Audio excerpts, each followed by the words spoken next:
Hipacondríaca apresenta Surra de Lúpulo.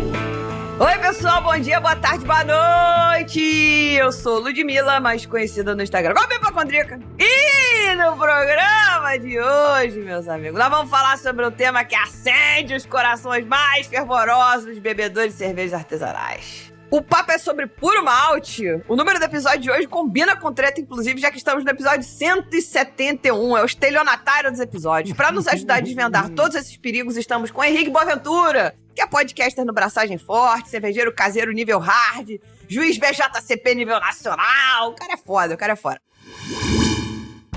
Antes de pedir que o Henrique dê um alô, a gente tem o prazer de informar que esse programa é oferecido pelos nossos mecenas empresariais, Viveiro Vandenberg, The Beer Agency, Prússia Beer, Cerveja da Casa, Iris Pay e Cervejaria Ussá.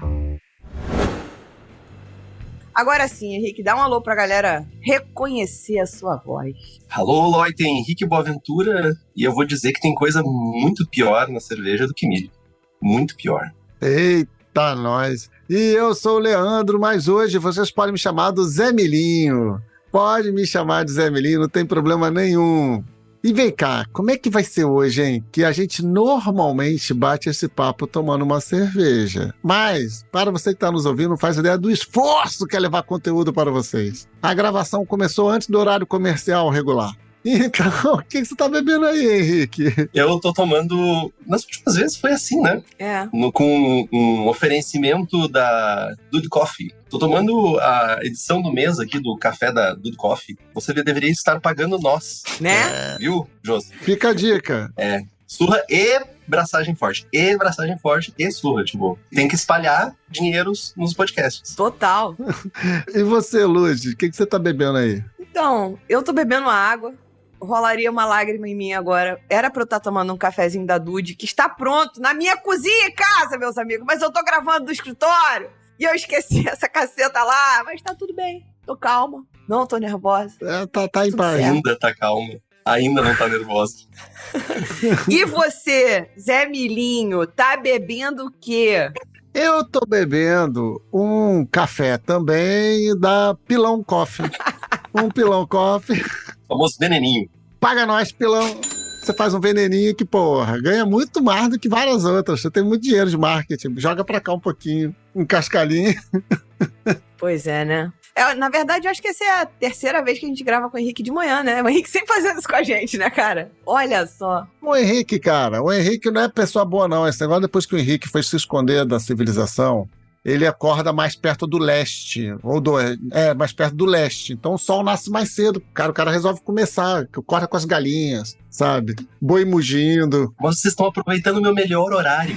É o horário onde eu tô mais tranquilo, mais sereno, mais, tipo, eu tô vendo o sol nascer. O sol tá nascendo aqui na minha direita. Tá vendo? Que perfeito. Olha que coisa mais linda. Coisa linda de mãe e pai. Mas vamos lá, meus amigos, ó. Esse programa está indo ao ar agora no final de julho. E no dia 1º de agosto entra no ar a nossa pesquisa Retrato dos Consumidores de Cerveja 2023. Começou a época do ano que a gente vai encher o saco de todo mundo em todos os lugares. Então evite ser enchido o saco. Clica no link que vai estar lá na bio e responde a pesquisa. Então a gente conta com a participação de todo mundo respondendo a pesquisa, enviando para os seus grupos de amigos que amam cerveja artesanal ou não. O link, como eu disse, para responder a pesquisa estará na bio do Surra de Lúpulo e da Hipacondríaca, né? Então vamos conhecer todo mundo que gosta do líquido sagrado. É isso. Então evite ter o saco enchido, enche o saco dos outros. Espalhe a palavra com a gente.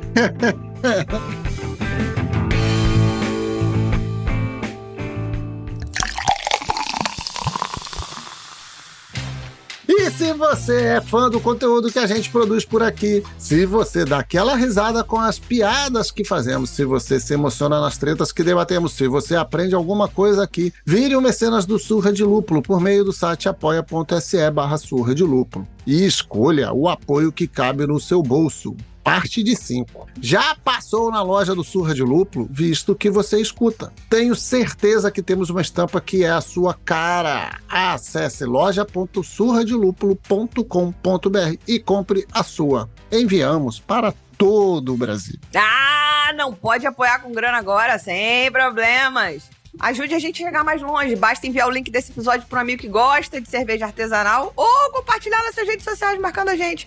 Estamos em diversas plataformas de streaming, mas o coração enche de amor quando rolam 5 estrelinhas no Spotify. Agora, se fechar o combo, 5 estrelas, mais comentário no Apple Podcast, a gente pira de alegria. As avaliações ajudam muito as plataformas a entenderem que o nosso conteúdo é relevante e melhoram muito a distribuição dos episódios.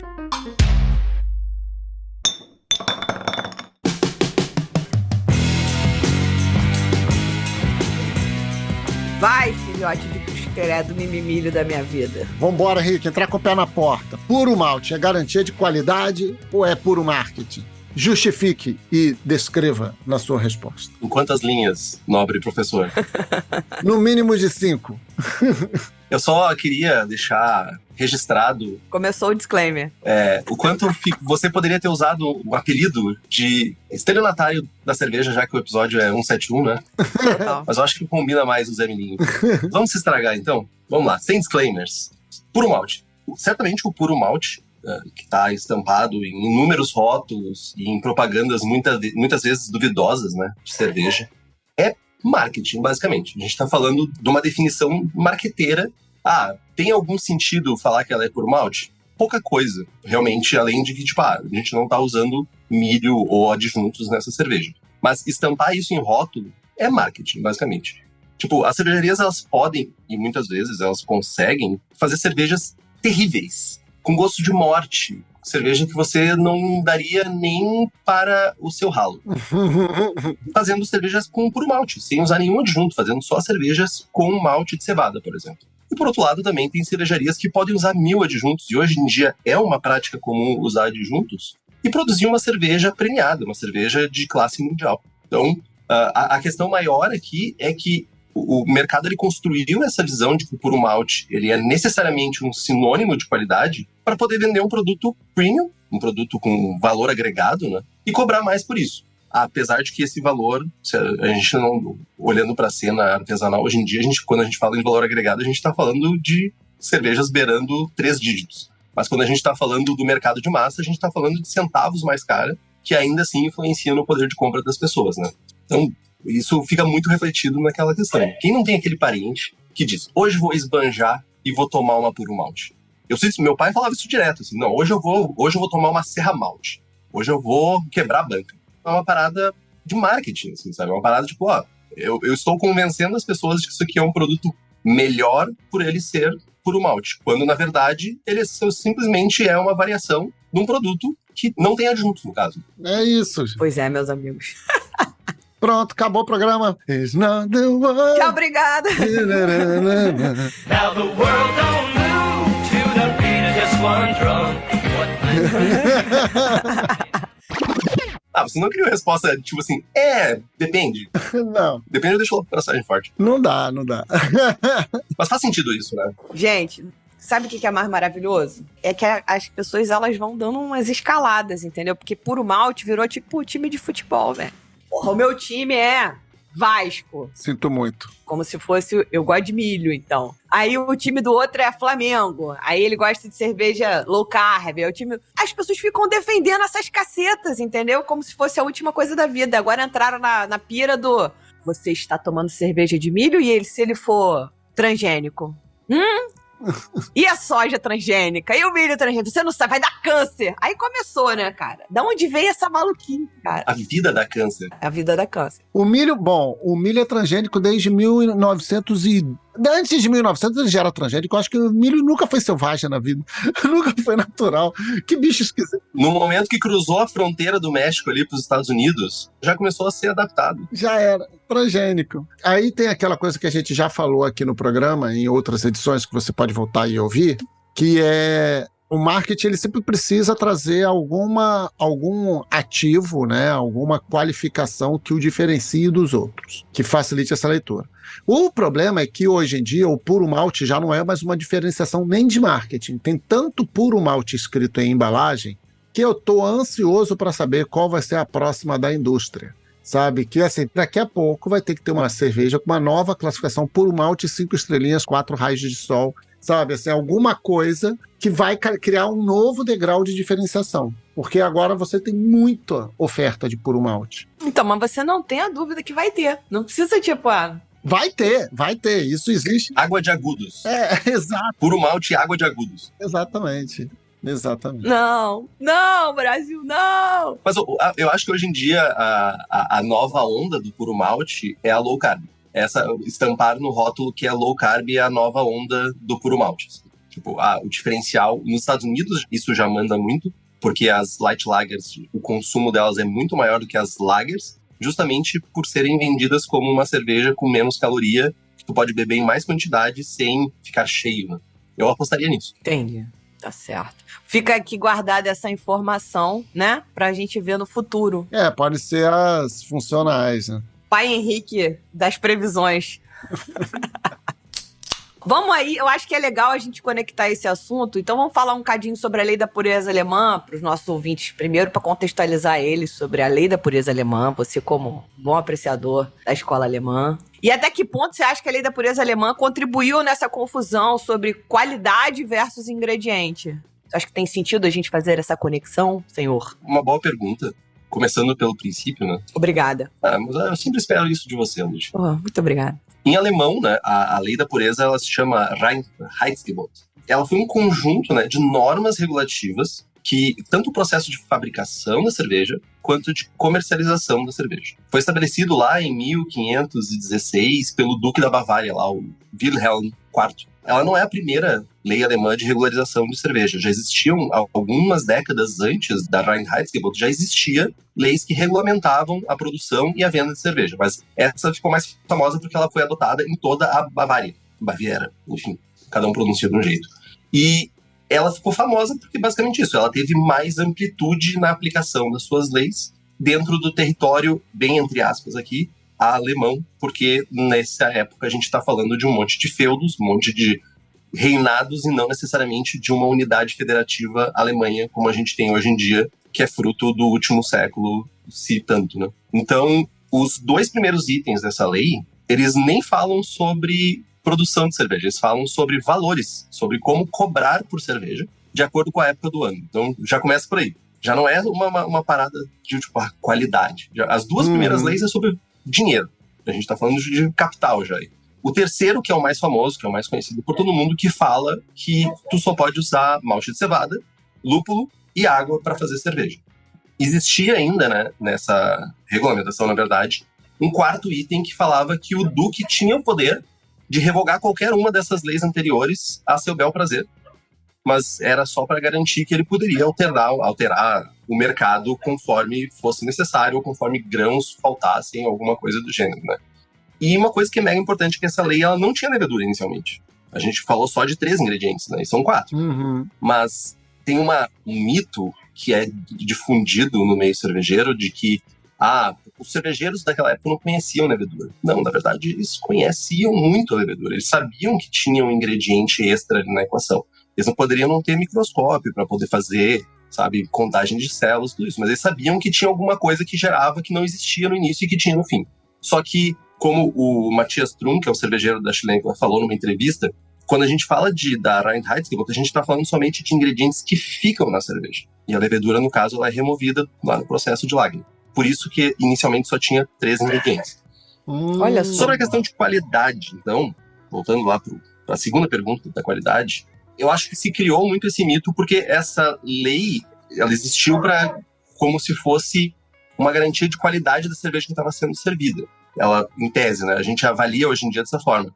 Mas, na verdade, isso era um efeito colateral que tinha na aplicação dessa lei. O efeito principal da Reinheitsgebot tinha um viés mais econômico. Controle de insumos, conseguir separar, né, o ingrediente. Cevada para cerveja, trigo para fazer pão. E o pão era uma moeda muito importante na sua época. Hoje em dia, continua sendo, né?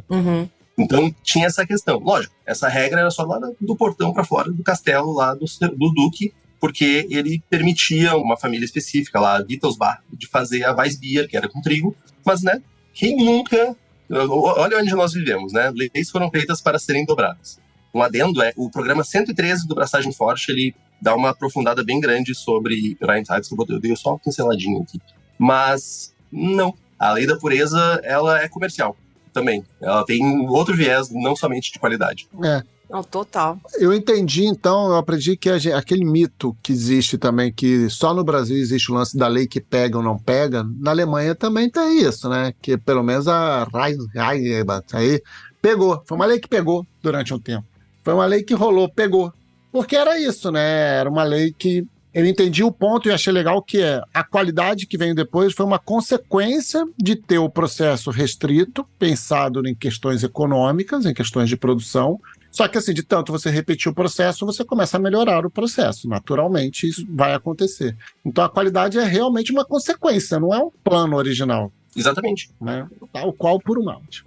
Até porque as cervejarias, não é que no momento que foi aplicada a Reinheitsgebot, mudou totalmente as cervejarias. Nossa, agora a gente vai parar de botar, sei lá, urtiga na nossa cerveja, vamos parar de botar pinho na nossa, pinho-sol. Não, as cervejas já tinham padrões. Lógico, tinha muitas cervejarias que faziam adições extras, principalmente para burlar as questões financeiras, né? Que a taxação era feita em cima de insumos, a taxação era feita em cima de venda. Então, se eu conseguisse produzir a mesma cerveja com menos uso de malte, eu pagava menos imposto. Então, daí a gente fica pensando sempre pelo viés de qualidade. A qualidade, ela é reflexo, ela não é objetivo. Boa. Você acabou de falar, não necessariamente essa cerveja que fazia contornos para usar menos malte e pagar menos imposto, não necessariamente ela estaria produzindo uma coisa de qualidade ruim. Definitivamente, isso aí, com certeza. E aí, tipo, essas associações de qualidade versus os ingredientes têm a ver com como é que você vende isso melhor, que é a história do tipo, eu estou fazendo um produto premium. A própria chamar cerveja artesanal de artesanal, sendo fabril ou especial, já é uma forma de tipo, esse queijo aqui é caro porque a vaca só dá o leite na teta direita. E aí, esse ingrediente, ele é muito raro, então ele precisa ser caro. É isso, é o livre mercado da teta direita. Me perderam total agora. Ai, Brasil. É só pra gente ter em mente aqui que aqui, quando a gente fica falando de puro malte, reclamando disso, quando a gente gravou o programa 138 com a Elizabeth Bronzeri, que é advogada tributarista, especialista no tema, ela chegou e falou com todas as letras, cara. Isso é um puro malte, tem tudo a ver com vantagem tributária. E aí pode ser o que você falou, ó. A legislação falou, ó, cara, para de usar tanto de insumo que você tá usando aí, que você também tá banalizando o uso dos adjuntos. Vamos ficar bonitinho e tal. E aí inventou a história do puro malte, mas pra tu usar o puro malte, você tá reclamando que vai ficar mais caro, como você disse, centavos. Mas você vai pagar menos imposto. Pronto. É isso. E aí, vamos lá, quando é que essa roda quebrou, né? Quando é que, historicamente, a gente começou a usar adjuntos e por quê, né? Por quê? Por quê? Você já trouxe um indício aí. O malte era caro, né? Tinha taxação. Tem vários motivos, né? Eu acho que cada escola tinha sua razão de uso. Não dá para dizer que necessariamente era só por um motivo específico que era usado. Mas, tipo, se a gente olha historicamente falando, se a gente olha para trás, e por isso a importância de tanto a gente ler e buscar mais informações, né? O milho, ele já era usado pelos povos originários aqui da América do Sul, e a América Central, América do Sul não necessariamente, mas mais América Central, para produzir uma bebida alcoólica chamada chicha, que é aquela bebida que bota o milho na boca, mastiga, gospe num recipiente, todo mundo cuspindo no mesmo recipiente, as enzimas da boca vão lá, convertem amido em açúcar e as leveduras do ambiente fazem álcool e todo mundo fica loucaço. Então o milho já é usado muito antes dos espanhóis botarem o pé aqui e destruírem basicamente o que existia de cultura originária.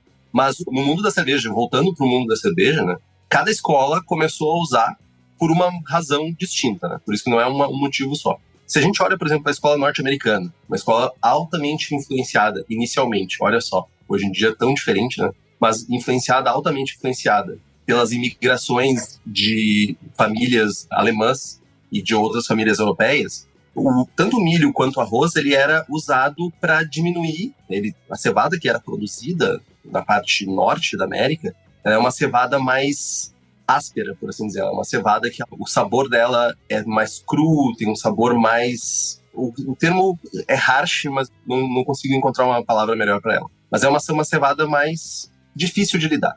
Então eles usavam o milho e o arroz para suavizar esse caráter. Para não ficar uma cerveja com caráter tão presente dessa cevada.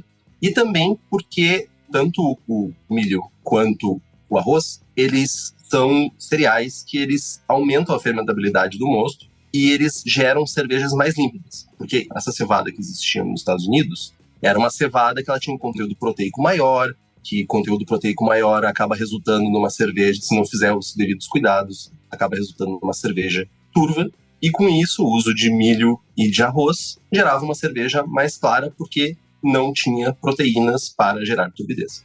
Ou pelo menos não tinha conteúdo suficiente na cerveja finalizada para gerar turbidez. E aí a gente atravessa o Atlântico e vai para o outro lado. Agora a gente vai para o lado das Ilhas Bretas. Vamos lá para a Inglaterra.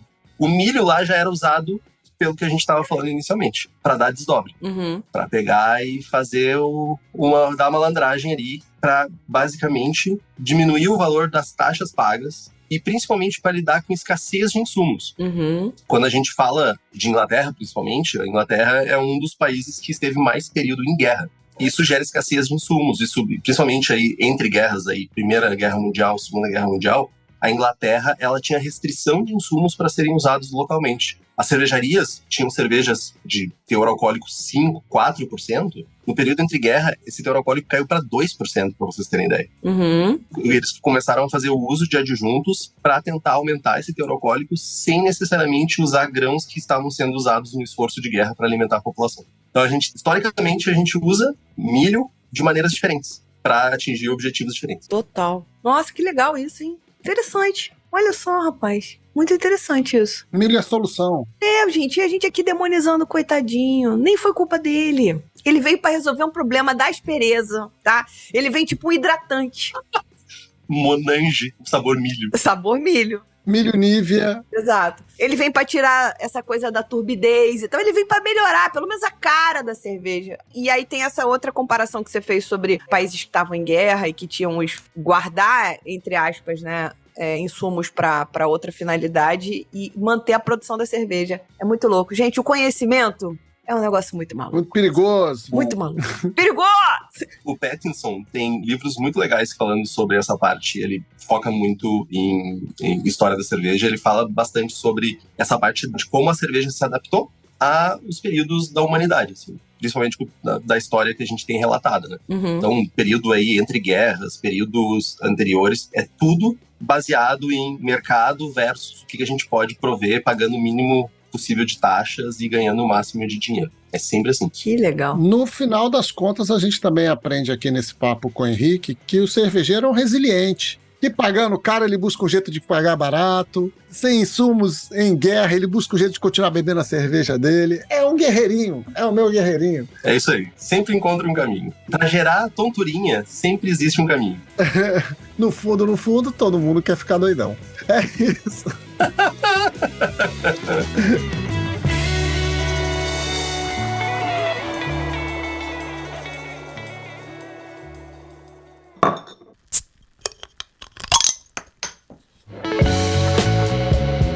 Bom, uma das perguntas que a gente mais recebe sobre esse assunto, puro malte, milho e etc., é sobre o sensorial comparativo das cervejas que são puro malte e das cervejas que contêm adjunto. Então vamos falar o que a gente pode esperar de cada uma delas, né? Das que são puro malte. Cada puro malte também é diferente, mas enfim, linhas gerais e também das características que os adjuntos podem trazer para a cerveja. Você já deu uma entregada no milho numa situação específica, então, sei lá, vamos falar milho, arroz, trigo. O que você acha que a gente pode trazer de comparativo sensorial sobre esses temas? Cada um desses adjuntos, eles têm características bem específicas, assim, quando usados especificamente em cerveja, né? Quando a gente olha para o mundo da cerveja, os sabores e aromas que a gente espera, eles são bem fechadinhos. Milho, a gente vai ter um sabor mais presente, mais remetendo a dulçor. Tipo quando a gente come aqueles xaropes de milho, sabe? Que tem aqueles caros da vida, acho que é o nome, glucose de milho. Que ele tem um dulçor bem presente, com uma intensidade maior também, e o milho traz um pouco de cor, porque ele não é um cereal incolor, né? Ele é um cereal que ele tem uma cor amarela. Aí a gente pode falar de vários tipos de milho, né?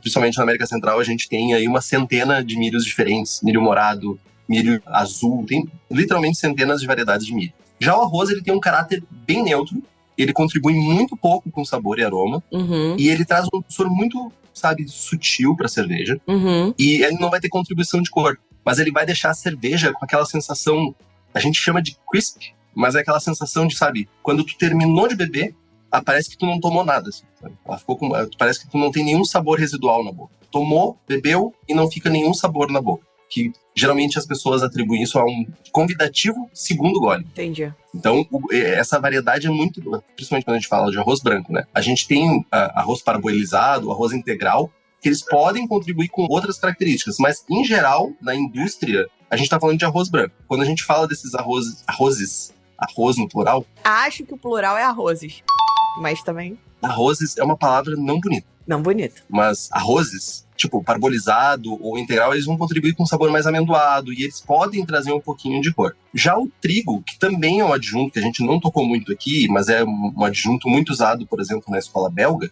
ele já contribui com mais sabor. Ele já vai ter um caráter de massa de pão crua e ele vai trazer textura. Principalmente textura, aquela textura mais sedosa na cerveja. Que é uma coisa também trazida pela aveia. A aveia, ela tem também essa untuosidade, oleosidade na boca, que tipo, oatmeal stouts, por exemplo, tem. Geralmente uma stout é aquela cerveja seca. Tu bebe ela, é uma cerveja sequinha na boca. Já a oatmeal stout, ela fica com aquela sensação, eu tenho uma secura aqui do malte, mas ela tem uma untuosidade da aveia aqui. A gente também enxerga isso bastante hoje em dia nessas cervejas hazy da vida, que elas têm aquele corpo que parece que tu tá mastigando, sabe? Uhum. Também é devido a esses, ou trigo ou aveia, ou às vezes a combinação dos dois que traz essa característica para a cerveja. E tem o centeio, que é uma coisa que raramente a gente fala quando a gente fala de adjunto, não é usado no mercado em massa definitivamente, mas ele também traz essa sensação aveludada, e ele é o que tem maior contribuição de caráter, de sabor. Vai trazer condimentado, terroso. Então a gente tem principalmente esses adjuntos no mundo da cerveja e essas contribuições de aroma e de sabor. E também de características sensoriais, né? Quando a gente fala de sensação na boca, por exemplo. Sim. É aí que eu fico... Que a maior creca, eu acho, o maior debate é quando você pega e fala assim, bom, eu tô falando pra gente falar de marcas especificamente, né?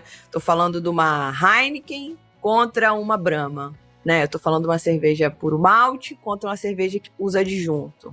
Aí, como você também já explicou, cada cerveja dessas vai ter perfis sensoriais diferentes, independente dessa questão do uso do milho ou do puro malte, etc. Mas as pessoas ficam arrumando essas justificativas em cima desse assunto, entendeu? Tipo...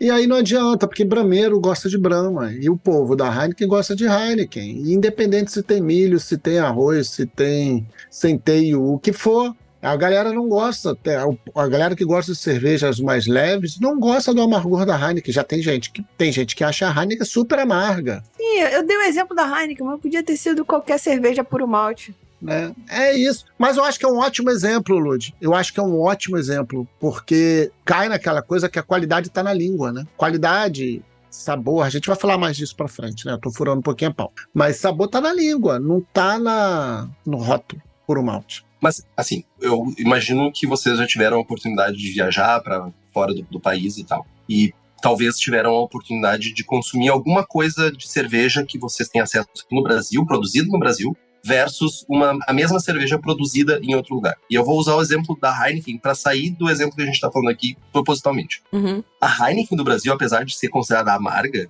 ela é muito menos amarga do que a holandesa, por exemplo, ou do que a belga. Eu tomei as duas lá fora e elas são consideravelmente mais amargas. Então, quando a gente fala de rótulo, o rótulo, sim, é uma marca que está sendo vendida. Mas a adaptação para o mercado, ela é para cada mercado. Aqui no Brasil a Bud, o brasileiro está acostumado. Eu não estou fazendo julgamento aqui de... Juízo de valor. Uhum.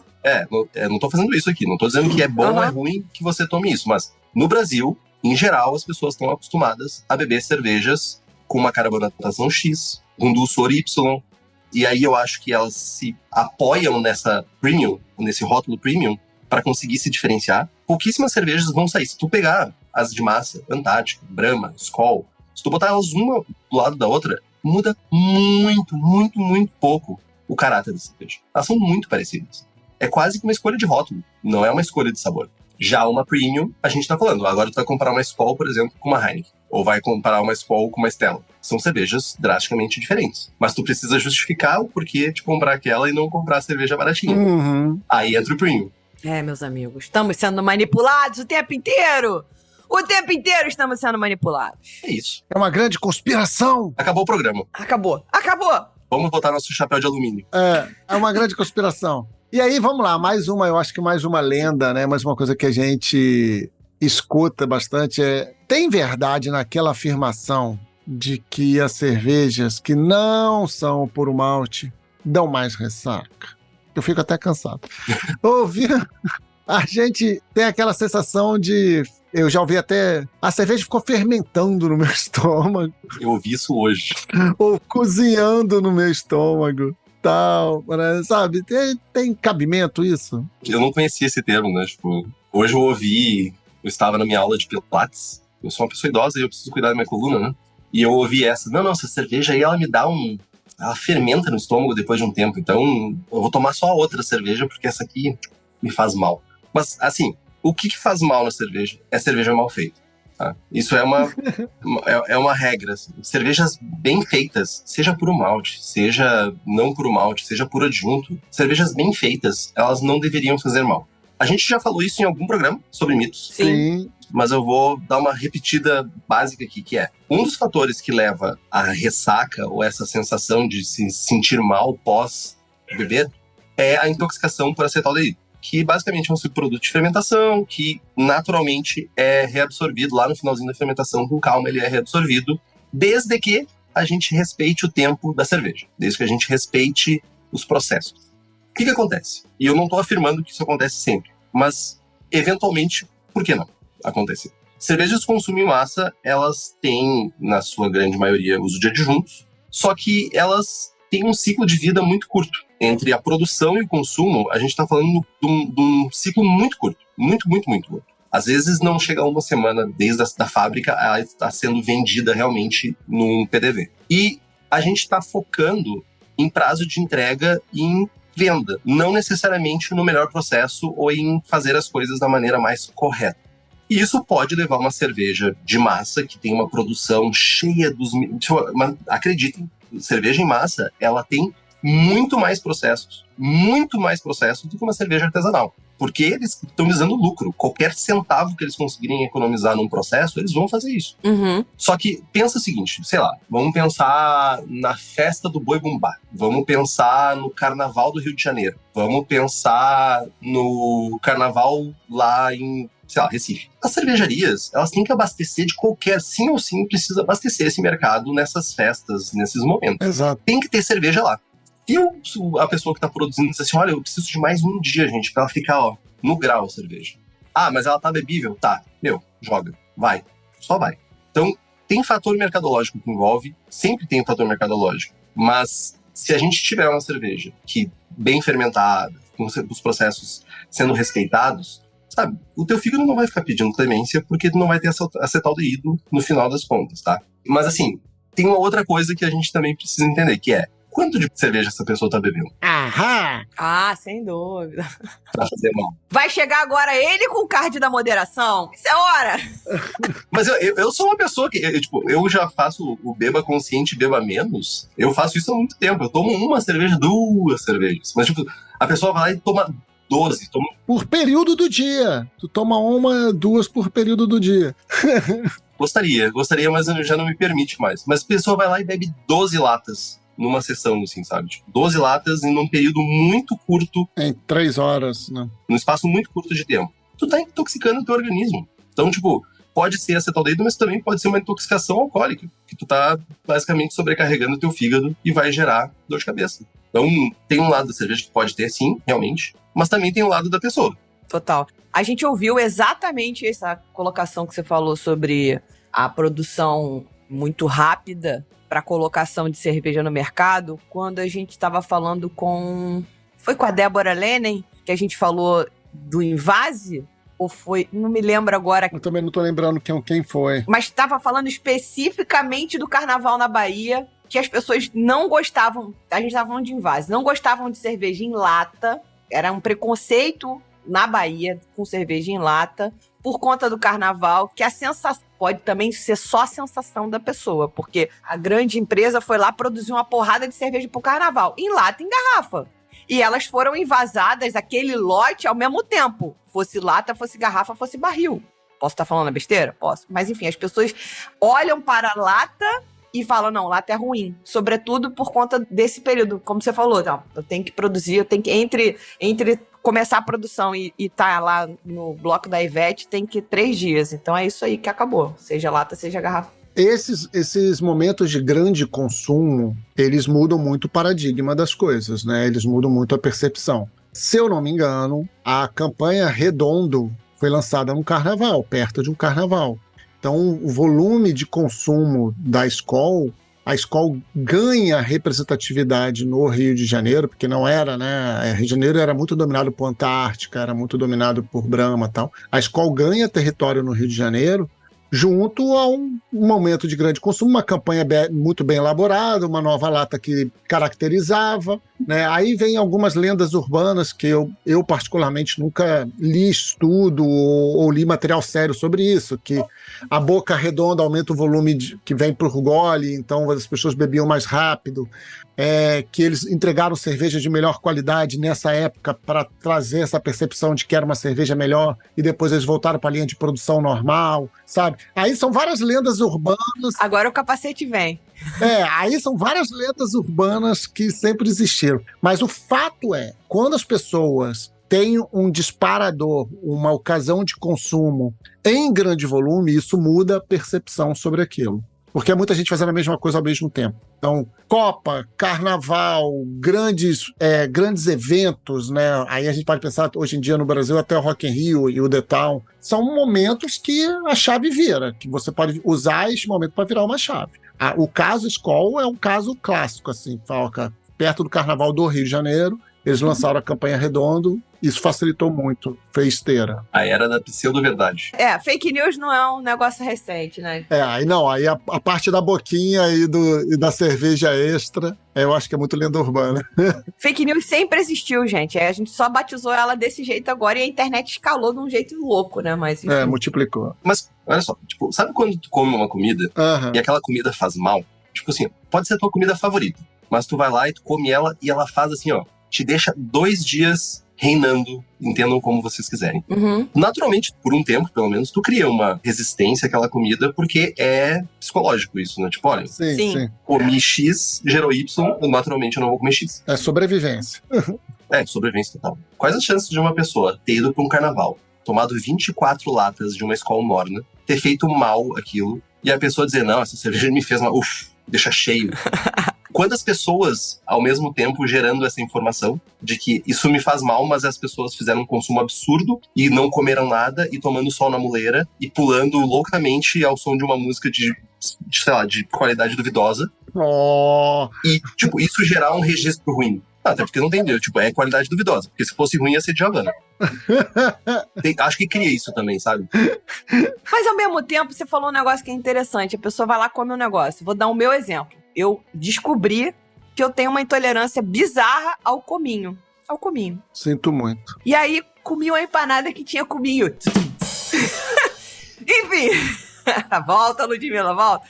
Comi uma empanada que tinha cominho mas enfim, tava naquele mood. Porra, já tô aqui, tô comendo. Meus amigos. Olha, não foi legal pra mim. Não foi legal. E aí, depois disso, eu tenho que entrar numas do tipo assim, tem cominho? Não dá pra eu comer. Eu já não quero nem experimentar. Agora, já aconteceu isso com ostra e eu não consigo parar de comer ostra. Então, assim, até onde a memória também... Você tem uma relação tóxica com a ostra. Exato.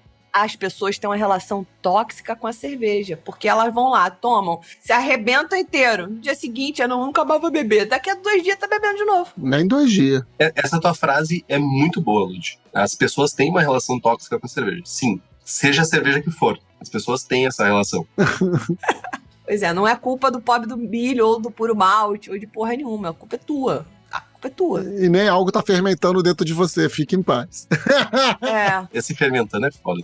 Você já deu uma palhinha sobre isso quando a gente falou sobre os insumos e o que cada um deles faz na cerveja, mas a gente também ouve esse disclaimer do tipo, faz sentido as pessoas falarem que cervejas que usam milho e arroz são mais aguadas? Eu, particularmente, eu sempre acho aguado um descritor ruim pra cerveja, mas o que a gente pode dizer é que, realmente, cervejas que levam milho e arroz, elas podem e geralmente são mais leves. mais leves no sentido de, na boca, quando tu coloca essa cerveja na boca, tu tá bebendo ela não é uma cerveja densa, como, por exemplo, uma Imperial Stout.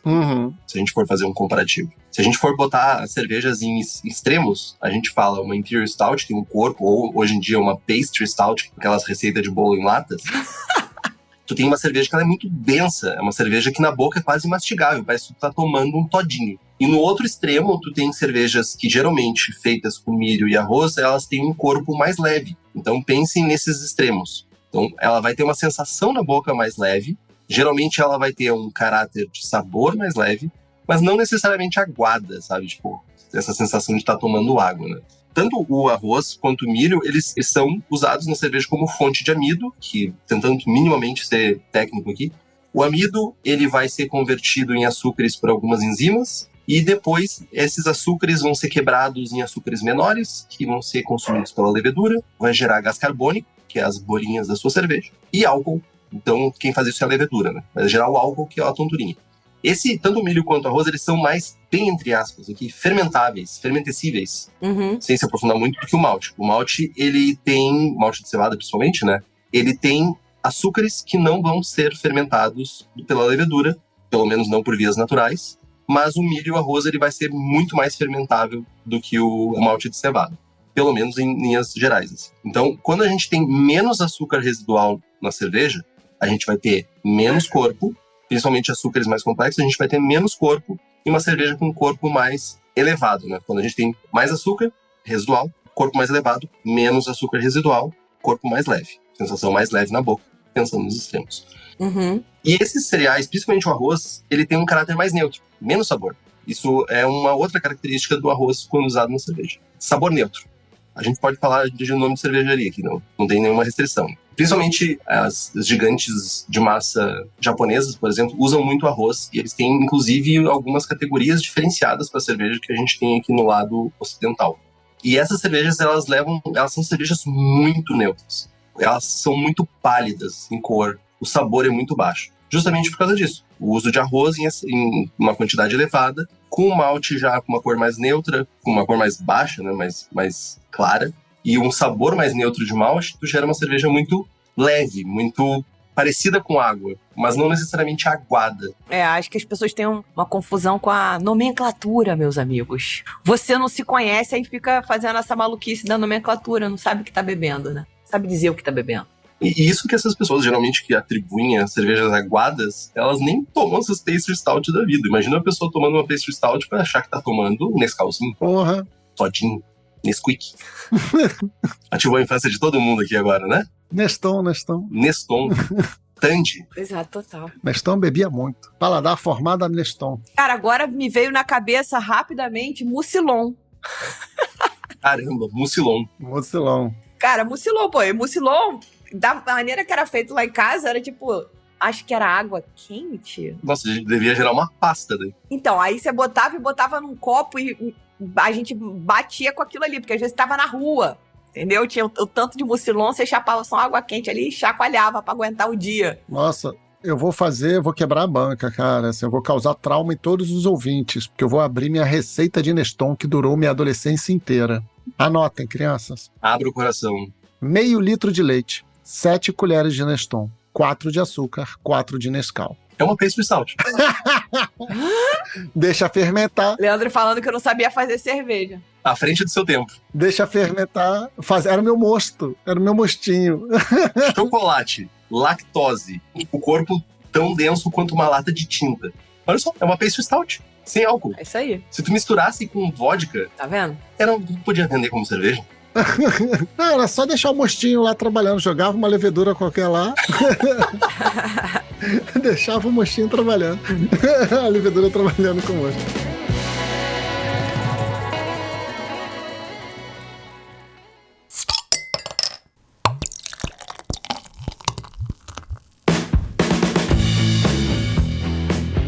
Olha só, pra gente fechar aqui e ir pra última pergunta, que só é última pra quem não for mecenas, porque nossos mecenas ainda ganham uma continuação desse nosso papo. Vamos lá, eu vou falar uma frase. E se você tiver uma parada cardíaca, se você tiver uma hiperventilar aí nessa frase, você falar pra gente, mas aí você vai nos dizer também se faz sentido ou não, tá? Tá bom. As cervejas com adição de arroz ou milho, em geral, são disponibilizadas para consumo sem o devido prazo de maturação ou sem preocupação com o pH da água de Agudos. O de Agudos foi adicionado no final. É falso ou verdadeiro? Eu fico imaginando agora que, pra quem não acompanha o Braçagem, eu tô no interior. Eu agora me tornei uma pessoa do interior. Aí tem certos botecos perto da minha residência, assim, tipo, tem alguns botecos. Aí eu fico imaginando as pessoas lá com aquela garrafa dentro de uma térmicazinha, sabe? Dando a camisinha. Toda quebrada já, porque ninguém se importa com o isolamento térmico necessariamente. É psicológico. Se perguntando assim, eu acho que essa cerveja aqui tá com um pH meio diferente. Vocês estão sentindo a mesma coisa que eu? Não sei, meu jovem. Não sei. Mas assim, definitivamente preocupação com o pH. Vou começar pelo pH. O pH, ele afeta muitas coisas no processo da cerveja. Quando a gente fala, de novo, cervejarias que produzem milhões de litros por mês para vender.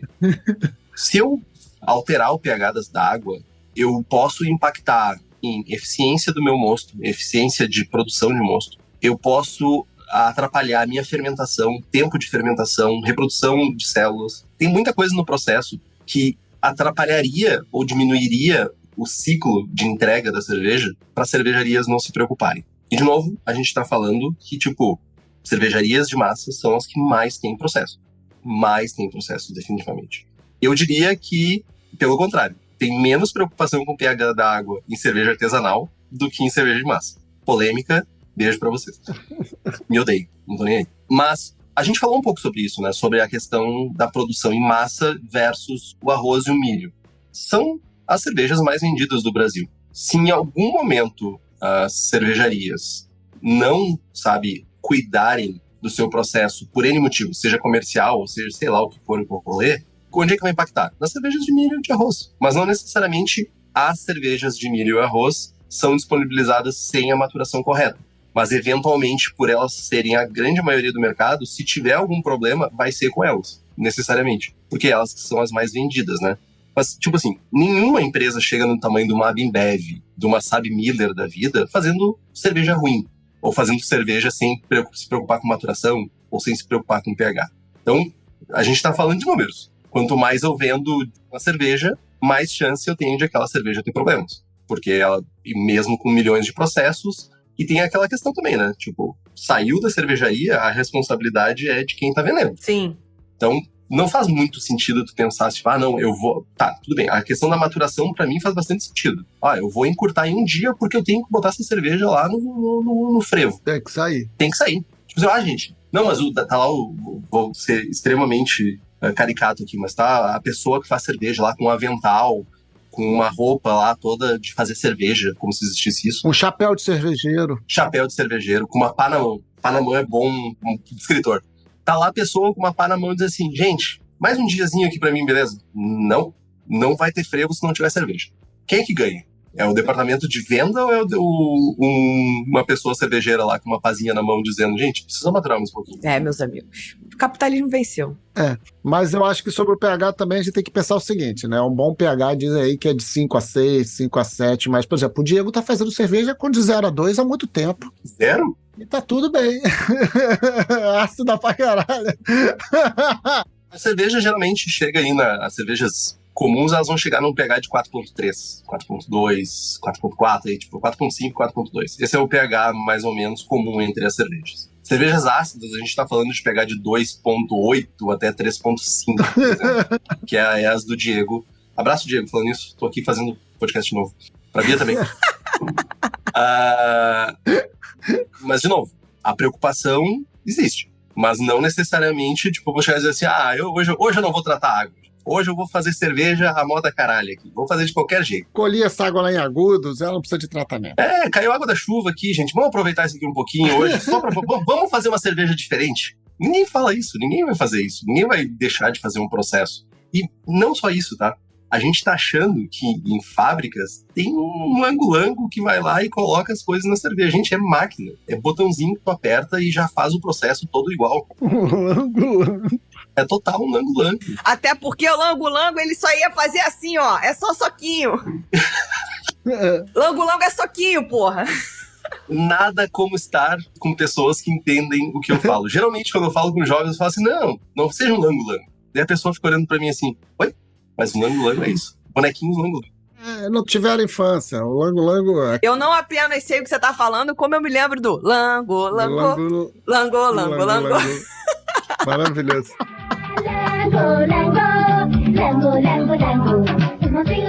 Aí sim, Luiz. Aí você pegou a meta e dobrou a meta. Maravilhoso. Ai, perfeito. Sempre quis ter um, nunca tive. Sempre brinquei com o lango-lango dos outros. Pois eu não tive Pogobol, lango-lango eu tive. Também no Pogobol não tinha coordenação motora, não tem até hoje, não dá como eu posso ficar em cima de uma bola e pular, não era pra mim. Eu brincava com o Pogobol dos outros. E não entendo da pior maneira. 2 minutos que ninguém, boa parte de quem tá ouvindo, não entende o que tá sendo falado aqui. Pogobol, lango-lango. O público da cerveja é o público mais velho. Isso aí. Bala soft. Matou muita criança. Deixa eu quebrar essa bala soft pra te não morrer aqui, criança. Eu ouvi isso. É, tipo isso. Ué, mas depois furaram a bala soft, inclusive. Foi daí que começou esses rolês de inteligência artificial, essas coisas, né? Não, foi aí que começou a dar errado essa geração. Quem nunca engasgou e voltou pra contar o que acontece depois que você engasga da bala soft, não é. Qual é o nome da manobra? Manobra de Highland, não sei o quê, aquela... Pô, Heimlich. Que todo mundo sabia fazer aquilo ali, porque a bala soft obrigava, cara. Era cotidiano. Todo mundo sabia fazer. A vida depois da morte e a vida depois de entalar uma bala soft na garganta. Me conta o que você viu lá, do outro lado. Os relatos da luz eram muito mais comuns. Enfim, o programa foi sensorial. Eu ia falar, o programa foi sensacional. Mas foi sensorial também. E a gente aqui tentou trazer um pouco dessa desmistificada sobre cada coisa, colocando cada ingrediente na sua caixinha, para vocês entenderem as interações. E Henrique Boaventura, mais uma vez, nos entregou tudo, meus amigos. Tudo. Trouxe a caixa, entregou tudo. Pá! Então, queria agradecer novamente a sua presença. Meu querido, é sempre um prazer ter você conosco. Obrigado, gente. Você quer deixar um recado final para os amigos? Gente, mais uma vez, um prazer estar aqui. Prazer inenarrável estar compartilhando meu café da manhã com vocês. E contem comigo. Quando quiser conversar, tamo aí. Aleatoriedades e cerveja é comigo mesmo. E continuamos galgando, Bia, Diego. Continuamos galgando. É um provocador. Pô, Henrique, obrigado mais uma vez por estar aqui, por essa ultrapassagem aí, se bem que Bia e Diego criaram um programa só pra eles, mas a gente inventou uma Copa, né? Então, assim, olha como é que tá essa disputa aí selvagem. Tá só na pancadaria porque tem a Copa Abraçagem Forte de cerveja caseira. Então, assim, não sei se vocês já estão sabendo, mas fique esperto, dia 2 de novembro, tá? Salve o dia, fiquem ligados. Bem lembrado. Fogo na panela, gente. É isso, galera. Isso aí. Encerrando o programa do jeito que a gente gosta, agradecendo aos mecenas que nos ajudam a manter a independência criativa do Surra de Lúpulo. Débora Lenin, Thiago Caserta, Marcelo Leal, Danilo Ramalho e Fernanda Meibon. É isso, meus amigos. E até... Como a gente fala, Leandro? O próximo programa com o Henrique, que eu acho que é semana que vem, né, gente? Porque tá demais. Voltaremos. Até semana que vem.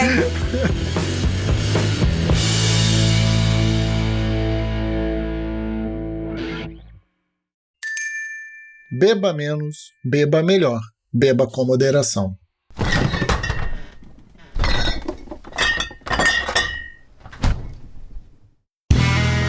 Este podcast foi editado por Play Áudios.